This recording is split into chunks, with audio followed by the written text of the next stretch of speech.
Hi കൂട്ടുകാരെ, അസ്സലാമു അലൈക്കും. സഫ കിച്ചണിലേക്ക് എല്ലാവർക്കും സ്വാഗതം. ഞാൻ ഇന്ന് വന്നിട്ടുള്ള അടിപൊളി സ്നാക്കിൻ്റെ റെസിപ്പി ആയിട്ടാണ്. ഒരു കോഴിക്കാലാണ് ഞാൻ ഇന്ന് തയ്യാറാക്കാൻ പോകുന്നത്. അതിൻ്റെ വീഡിയോയിലോട്ട് പോകാം. കോഴിക്കാല് തയ്യാറാക്കാൻ വേണ്ടി അതിനുള്ള മസാല ഒന്ന് തയ്യാറാക്കി എടുക്കാം. അതിന് വേണ്ടി ഞാൻ സ്റ്റൗവിൽ ഒരു പാൻ വെച്ചിട്ടുണ്ട്. അതിലേക്ക് കുറച്ച് എണ്ണ ഒഴിച്ചു കൊടുത്തിട്ടുണ്ട്. 3 സവാള ചെറുതായി കട്ട് ചെയ്തതാണ്, അതിട്ട് കൊടുക്കാം.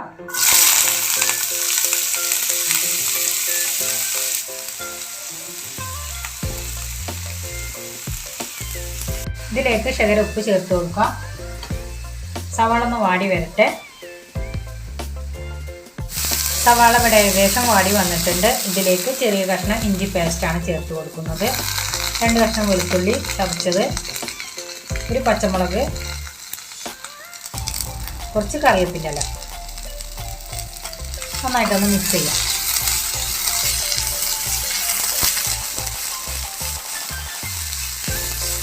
ഇതെല്ലാം കൂടി ഒന്ന് വാടി വരട്ടെ. നമ്മുടെ മസാല ഏകദേശം ഇവിടെ വാടി വന്നിട്ടുണ്ട്. ഇതിലേക്കുള്ള പൊടികളൊന്ന് ചേർത്ത് കൊടുക്കാം. കുറച്ച് കുരുമുളക് പൊടിയാണ്, 1/2 ടീസ്പൂൺ മുളക് പൊടി, 1/2 ടീസ്പൂൺ മഞ്ഞൾപ്പൊടി, 1/2 ടീസ്പൂൺ ഗരം മസാലപ്പൊടി. നന്നായിട്ടൊന്ന് മിക്സ് ചെയ്യാം. പൊടികൾ ചേർത്ത് നന്നായി മിക്സ് ചെയ്തെടുത്തിട്ടുണ്ട്. ഇവിടെ മസാല ഏകദേശം വാടി വന്നിട്ടുണ്ട്. ഇതിലേക്ക് ഇനി ചേർക്കുന്നത് ചിക്കനാണ്. കുറച്ച് ചിക്കൻ എടുത്ത് കുക്കറിലിട്ട് വേവിച്ചെടുത്തതാണ്. മിക്സിൻ്റെ ജാറിലിട്ട് ക്രഷ് ചെയ്തെടുത്തതാണ്. ഇതിലേക്ക് ചേർത്ത് കൊടുക്കാം. നന്നായിട്ടൊന്ന് മിക്സ് ചെയ്യാം. മസാലയും ചിക്കനും കൂടി നന്നായിട്ടൊന്ന് മിക്സ് ചെയ്തെടുക്കാം.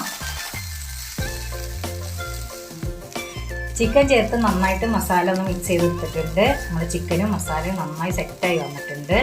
ഇതിലേക്ക് ഇനി ചേർക്കുന്നത് ഉരുളക്കിഴങ്ങ് പുഴുങ്ങി വെച്ച് ഞാൻ ഉടച്ചെടുത്തതാണ്. ഒരു 4 ഉരുളക്കിഴങ്ങ് പുഴുങ്ങി ഉടച്ചെടുത്തതാണ്. ഇതിലേക്ക് ചേർത്ത് കൊടുക്കാം.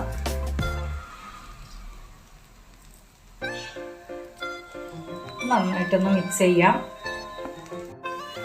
ഉരുളക്കിഴങ്ങ് ചേർത്ത് നന്നായിട്ട് മിക്സ് ചെയ്തെടുത്തിട്ടുണ്ട്. ഇതിലേക്ക് ഇനി കുറച്ച് മല്ലിച്ചപ്പ് ചേർത്ത് കൊടുക്കാം. നന്നായിട്ടൊന്നും കൂടെ മിക്സ് ചെയ്തെടുക്കാം. ഈ ചൂടാറിയതിന് ശേഷം കൈ വെച്ച് നന്നായിട്ടൊന്ന് മിക്സ് ചെയ്ത് വെക്കണം. അത് ചൂടാറുന്ന വരെ നമുക്കൊന്ന് അടച്ചു വെക്കാം. മസാല ചൂടാറുന്നതിന് മുന്നേ നമുക്ക് ചിക്കൻ കാലം ഒന്ന് റെഡിയാക്കി എടുക്കാം.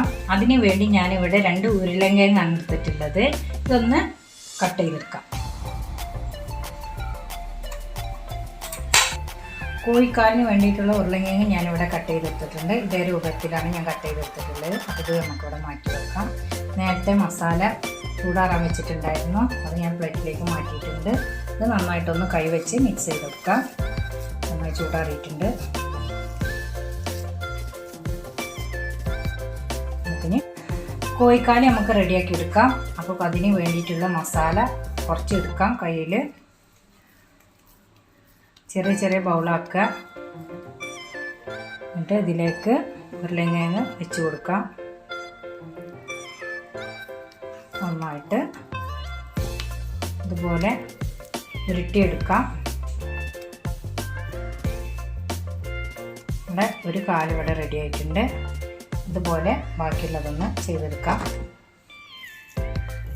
ഒരുപാട് മസാല എടുത്താൽ രസം ഉണ്ടാവില്ല. ചെറിയ ചെറിയ ബൗളാക്കിയിട്ട് വേണം എടുക്കാൻ.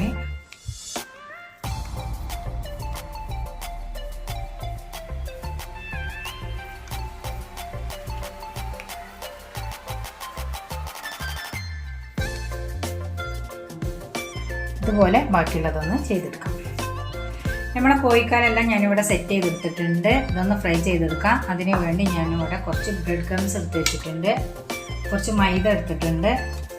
ഞാനിവിടെ ഒരു കോഴിമുട്ട, കുറച്ച് കോൺഫ്ലവർ പൊടി, കുറച്ച് കുരുമുളക് പൊടി, കുറച്ച് ഉപ്പ് എല്ലാം കൂടി മിക്സ് ചെയ്തിട്ടൊന്ന് കലക്കിയെടുത്തിട്ടുണ്ട്. ഇതിലേക്ക് നമുക്കൊന്ന് മുക്കിയെടുക്കാം. ആദ്യം മൈദയിലൊന്ന് കോട്ട് ചെയ്തെടുക്കാം. എന്നിട്ട് കോഴിമുട്ടയിലൊന്ന് ഡിപ്പ് ചെയ്തെടുക്കാം. ബ്രെഡ് ക്രംസിൽ ഒന്ന് കോട്ട് ചെയ്തെടുക്കാം.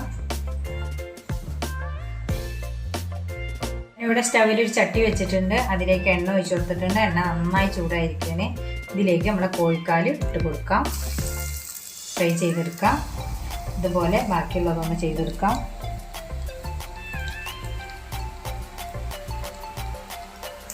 കുട്ടികൾക്കൊക്കെ ആക്കി കൊടുത്താൽ നല്ല ഇഷ്ടപ്പെടും.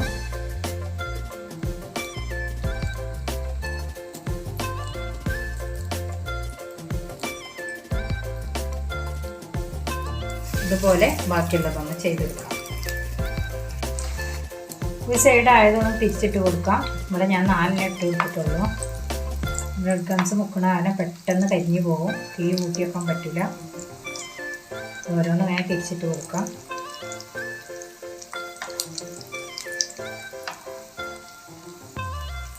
സൈഡും പാടായി വരട്ടെ.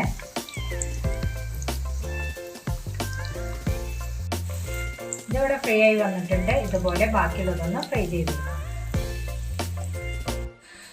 കോഴിക്കാലെല്ലാം ഞാൻ ഫ്രൈ ചെയ്ത് പ്ലേറ്റിലേക്ക് മാറ്റിയിട്ടുണ്ട്. അതിൻ്റെ കൂടെ അടിപൊളി തക്കാളി സോസ് ഞാൻ ഇവിടെ തന്നെ തയ്യാറാക്കിയതാണ്. നല്ല അടിപൊളി സ്നാക്കാണ്. എല്ലാവരും ചെയ്ത് നോക്കുക. ഇഷ്ടപ്പെട്ടാൽ ലൈക്ക് ചെയ്യേ, കമൻറ്റ് ചെയ്യേ, ഷെയർ ചെയ്യേ. ഇതുവരെ സബ്സ്ക്രൈബ് ചെയ്യാത്തവരുണ്ടെങ്കിൽ സബ്സ്ക്രൈബ് ചെയ്യേ. ഇതിൻ്റെ മുന്നേ എൻ്റെ വീഡിയോ കാണാത്തവരുണ്ടെങ്കിൽ കാണേ. ഓക്കെ, ഇൻഷാ അല്ലാഹ് അടുത്ത വീഡിയോയിൽ കാണാം.